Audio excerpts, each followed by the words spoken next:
Hey everyone, well, we've finally been able to test a key functionality upgrade for the Xbox One X that we haven't been able to look at so far. Yes, we're talking about adaptive sync, FreeSync. So, John, you're going to be joining us for this one. And this has been a fascinating experience, right? That's right. We spent some time testing a whole bunch of different games on it to get an idea of how FreeSync works on the Xbox One X. And I think first we should mention the monitor we're using here. Yeah. We're connected to an Asus, I guess it's a VP28U.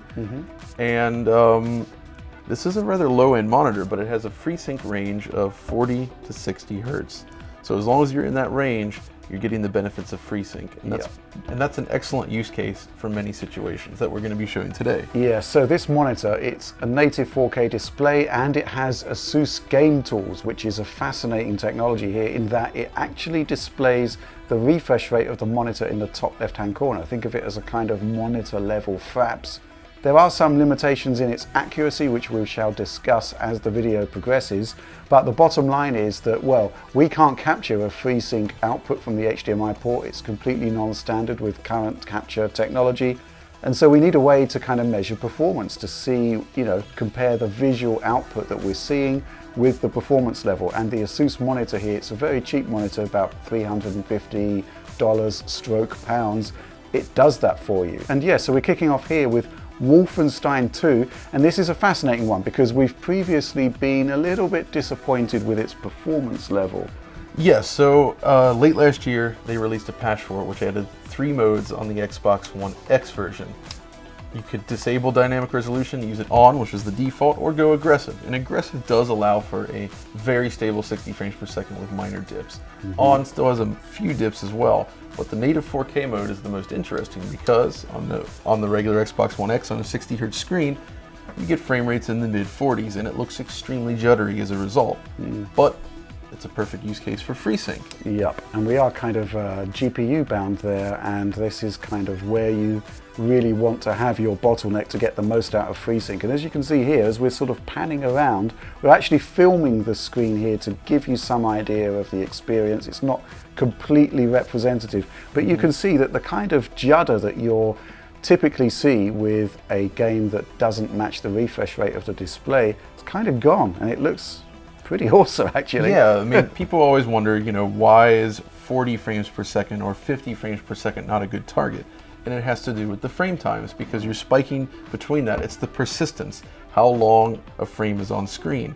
And so at 16 milliseconds and 33, the bouncing you get at an unlocked frame rate, you actually see the physical judder. And here, that's completely eliminated on FreeSync. So right now we're in the mid 40s to around 50, and to the eye, this looks completely smooth. Yeah, I mean, not quite 60 frames per second smooth, but it's remarkably close, bearing in mind we're actually in the mid-40s, which is quite an achievement here. Now, we should see an issue coming up here. Yeah. When the frame times spike below a certain level, or we get drops like that, but below 40 briefly, you'll notice the frame graph spike up to 60, which we'll explain in a moment, but also those big judders are noticeable. Yeah, it definitely takes a noticeable hit. Yeah, you can definitely feel that the frame rate isn't consistent anymore, and that's kind of the major limitation here.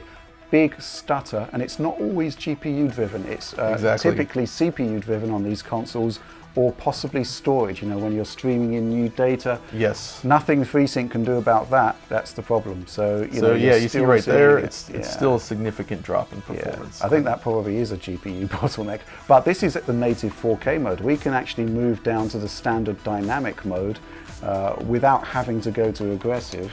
Yeah, exactly. And we should get a noticeable upgrade without too much of an impact on image quality, but we are actually lower than That's right. 4K. That was my complaint with the original dynamic resolution in this game, is that it was often just below 60, right in the mid 50s.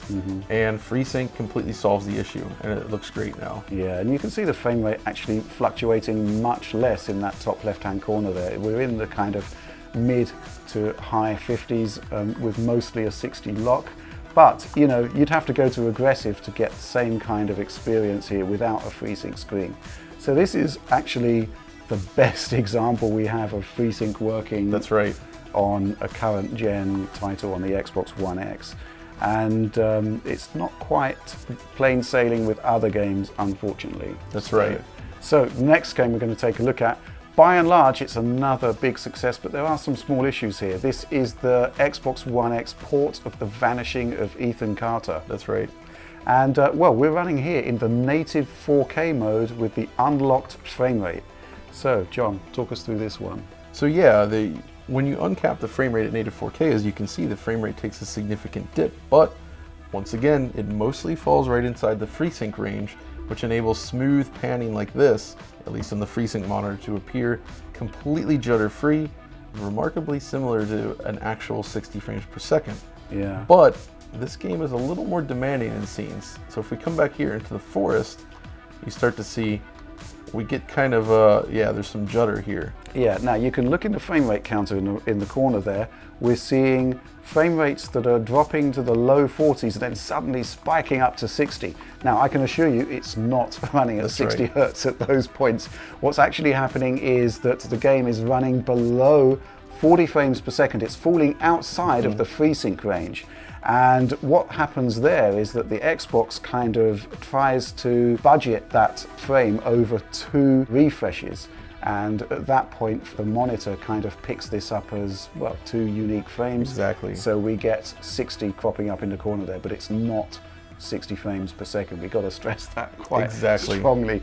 But it is, you know, quite clever technology, because on the PC side of things, on FreeSync 1, if you drop out of the FreeSync range, you either get normal VSync or VSync off. And the Xbox team have actually tried to implement a solution that's similar to the low frame rate compensation that's in G-Sync, NVIDIA's technology. So this is actually quite a robust implementation, but you are still seeing obvious judder there. Exactly, but still, it's much better in this, and even in the 1440p mode in this game, there were some drops, right, which means that on a FreeSync monitor, it's completely eliminated. Of course, with this specific monitor, you can't fully enjoy the benefits of native 4K, as we did discover that over HDMI on this display, you can't even input native 4K. To get FreeSync to work, we had to switch to 1080p. Yeah, and here's the thing, with this particular monitor, it is at the lower end of the range. Exactly. It is a 4K monitor. It does accept HDMI 2.0, so you can put in a normal Xbox 60 Hz signal, but when we tried activating FreeSync, it just didn't work at all. And we actually only discovered what was going on. We thought there was an issue with the monitor. We actually only discovered what was going on when we attached an AMD GPU to the system, loaded up Crysis 3.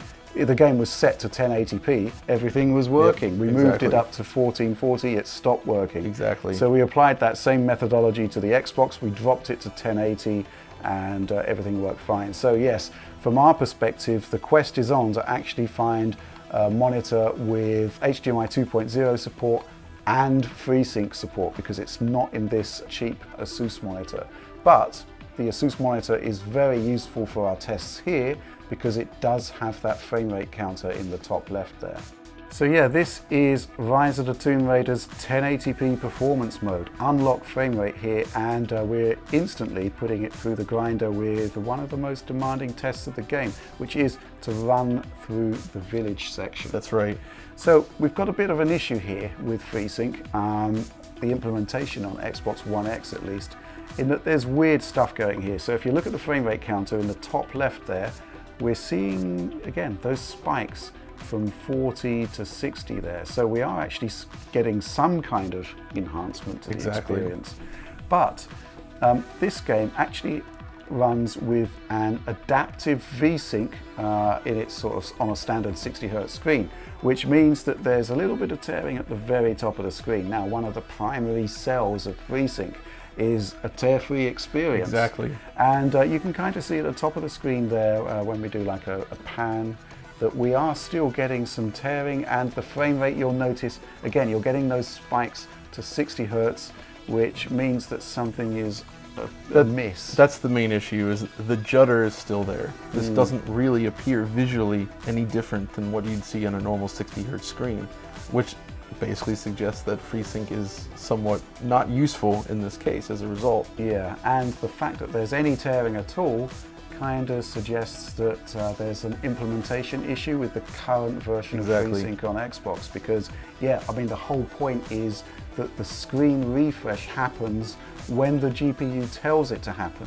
And that means no tearing, but we are still seeing tearing here at the top of the screen. So I guess the point here is that what we understand FreeSync to be doesn't seem to be 100% implemented on the Xbox at this time. And we don't yet know how much control the OS layer has over individual games. We know with backwards compatibility that they're able to force VSync in all games, but whether that's actually an option here on the Xbox One native games remains to be seen. And in its current state, clearly it cannot force VSync when the developers opted for a different solution. Yeah, I mean, another thing I was thinking of but wouldn't explain the tearing is that when you are CPU bound, which we are very definitely here, the frame times are really variable. They go off the charts. And again, FreeSync can't really do anything about that. It's only really when you're GPU bound that there's an issue here. But again, the fact that we're seeing any tearing at all, that was quite a big one there. Yeah, exactly.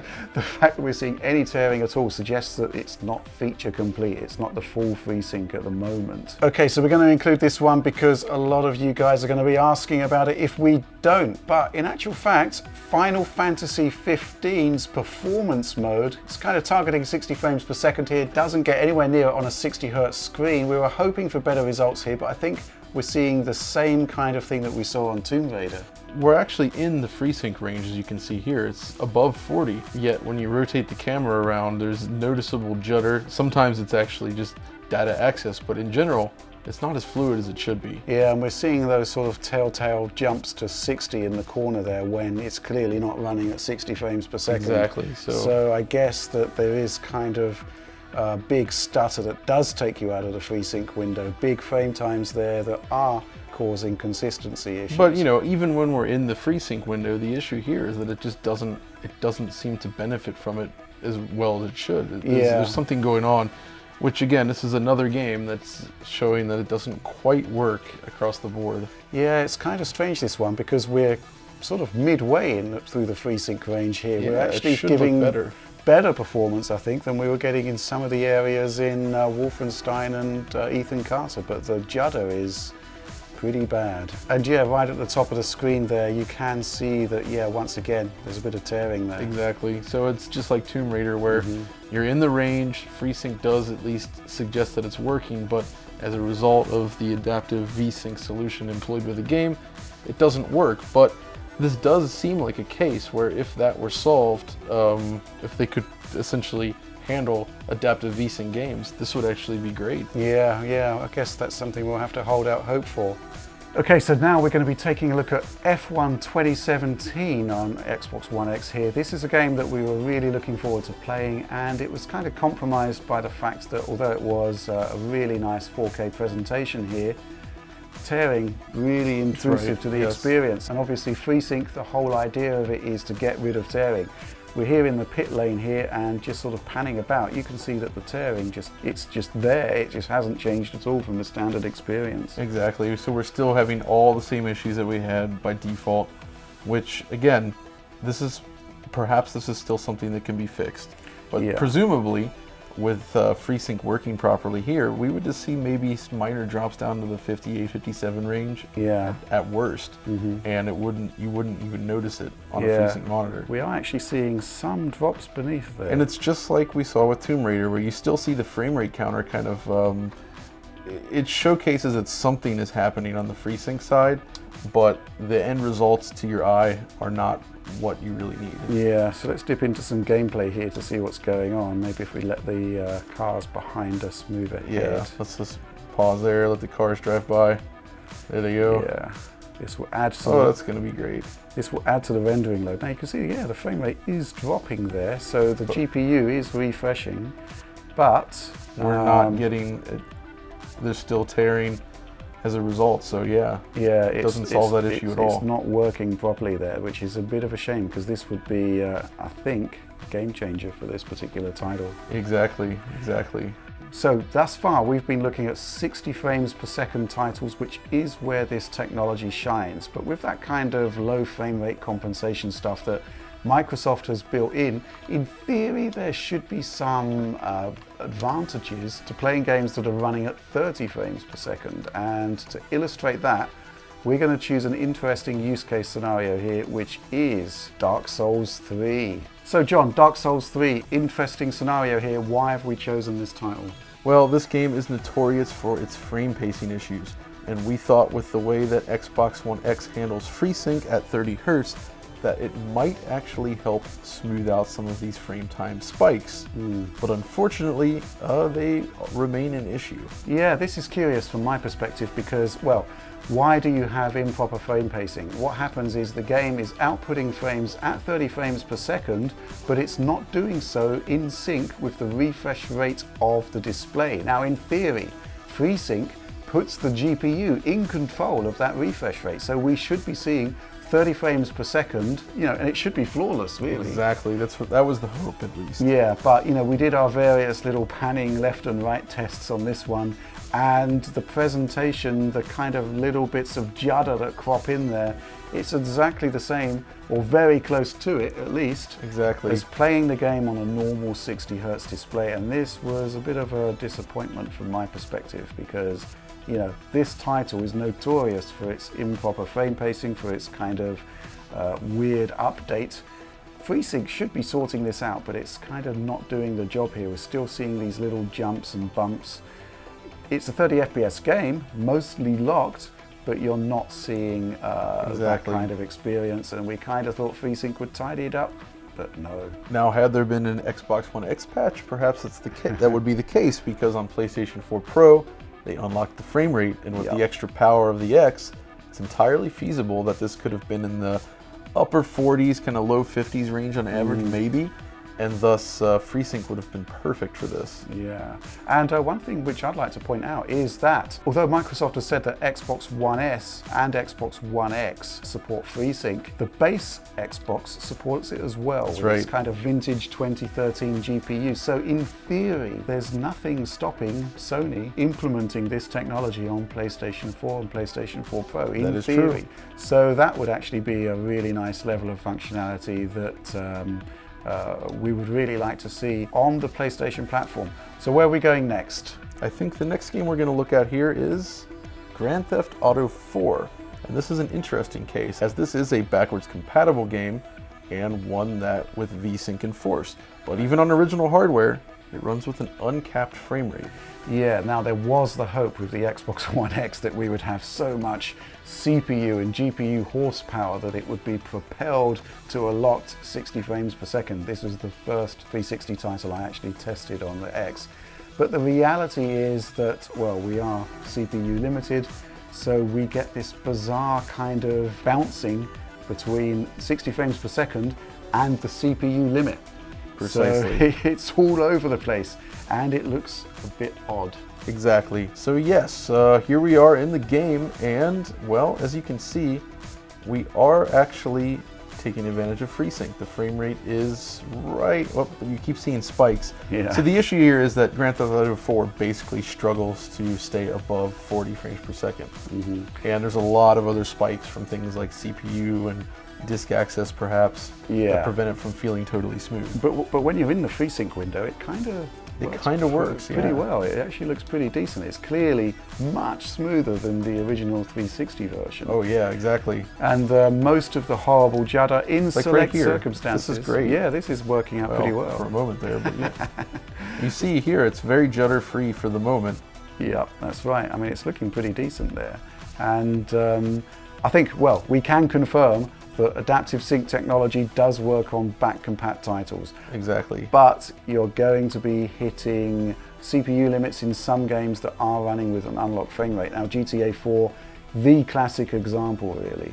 And obviously, you can't unlock the frame rate on the games that are capped at 30. Exactly, and some of this driving can look pretty smooth at times. It's just when we move out of the FreeSync window, we're getting kind of some pretty horrible judder there, and it is typically in more complex scenes. And, exactly. You know, that's kind of a bit of an issue here. So yeah, it's kind of a bit sad really that GTA 4 is I always thought it was a bit of a mess on the X because the frame rate is so variable. It's deploying the full horsepower of the X, but the CPU is coming up short. So you get a really wildly inconsistent experience on the X hardware. And FreeSync limited applications, limited improvement here. Exactly. Okay, so let's round this off with one more title where we saw some kind of unexpected issues. Now this is Hitman running in its performance mode, 1440p native resolution, 60 frames per second target. Now by and large, that 60 frames per second is adhered to. This is a great game that we highly recommend for Xbox One X. However, in terms of stress testing the FreeSync implementation in Xbox One X, it's kind of coming up a bit short, right? Yeah, so this is a strange one. This game does seem to use vertical sync, and we're getting small drops below 60 here. And you see the frame counter changing as it should, but there's a lot of visible judder appearing on screen, just as if we were playing on a normal 60 Hz monitor. Yeah. So for whatever reason, Hitman doesn't seem to benefit at all from FreeSync. I mean, we really need to run it side by side. That's right. But the perception is that what you want from FreeSync, that kind of is not happening. Smoother, judder-free experience that we saw in Wolfenstein 2 and areas of Ethan Carter, we kind of should be getting it here because we are within the window. Exactly. But we're not. So yeah, something not quite working there. But yeah, John, this is an interesting one because we've kind of figured out that FreeSync on Xbox One only works on VSync titles. That's exactly right. So games that have tearing still have tearing, and we've kind of shown that in Formula One 2017. But overall, I think there's potential here. I think we've seen some games that have clear advantages, but you know, we kind of need to see more, I think. Yeah, I think I would say we're at the beginning of something great. This showcases what can be done on a console using technology like this. And currently the main issue is that there just aren't a lot of really good FreeSync screens. I've looked and there's plenty that would fit this range, but not really high-end panels. So what I'm waiting for then is FreeSync to start showing up in modern TVs. If you get a nice high-end television with FreeSync support, and you see this on Xbox One X and the other Xbox line, and then maybe future consoles, you know, in the next few years, we could be looking at this as a new standard. Yeah, from my perspective, I think there's a few takeaways here. First of all, there are some implementation oddities here that I didn't expect to see. I didn't expect to see any tearing at all. That's the point of FreeSync. And yet, adaptive sync games don't appear to be supported at the moment. That's a bit of a problem for me. Secondly, the FreeSync range, this 40 to 60 Hertz. We need to have screens that have much wider FreeSync windows. And there are some monitors I've seen that go as low as 30 Hertz. Wow. Which would, in theory, be a big upgrade for this. But I've not seen that same range on 4K screens. But yeah, it's not quite everything that I thought it would be. I think there's work to be done on the hardware side for sure, also on the implementation side. But overall, when it works and works well, it kind of... It really showcases what you wanted, the reason for FreeSync, and it looks excellent. But we're going to leave things right there. But for now, thanks for this one, John. Thanks for having me. One last time in the old studio. One last time, yeah. One last time again. Oh, yes. But yeah, that's all from us for now. Please do like and subscribe if you enjoyed this particular video, and do consider supporting the DF Patreon. It really does make a big difference. But that's all from us for now. Thanks for watching.